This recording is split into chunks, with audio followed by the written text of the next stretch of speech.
Sa ating mga kababayan, ah, seryosohin po natin itong eleksyon na ito.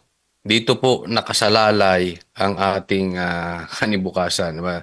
Alam nyo, minsan nakakahina ng loob or pag iniisip natin, no?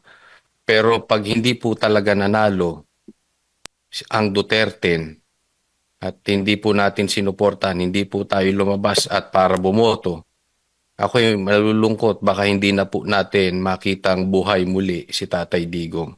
And definitely, walang BP Sara na magiging presidente sa 2028. Sigurado po mai-impeach si BP Sara kung hindi mananalo ang Duterte. Kaya po, ipagpatuloy po natin na ikampanya itong Duterte as if our life is dependent on it. Talagang dulo na po ito eh. Kung kayo po ay hindi natutuwa sa nangyayari ngayong 3 taon na panunungkulan ni Marcos, lalala pa po yan. So, kailangan na po nating kumilos ngayon na.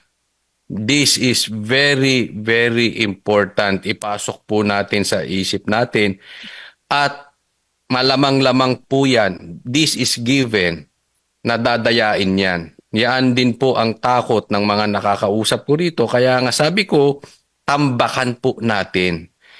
Hindi lang po natin dapat iboto ang Duterte, ngunit dagdagan pa po natin ng trabaho. Ikampanya natin.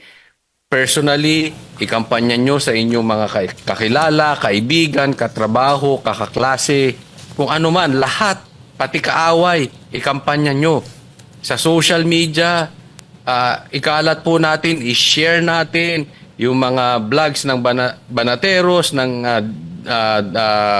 Duterte vloggers, ng SMNI, lahat ng post patungkol sa Duterte, suportahan po natin, ikalat natin. Kasi hindi tayo tutulungan ng ibang mainstream media na takot sa adik.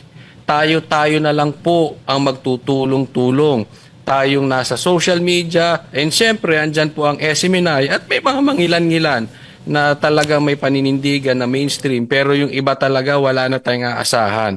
So, tayo po na ang magkusa gumawa ng paraan para suportahan ito. Again, ito po ay request ni Tatay Digong, no? Kaya sinabi niya yan, iboto po natin yung PDP. So kung talagang mahal natin si Tatay Digong, ay obligado tayo na ipakita yung pagmamahal na yon sa pagsuporta sa 10. 10 po, hindi po 9.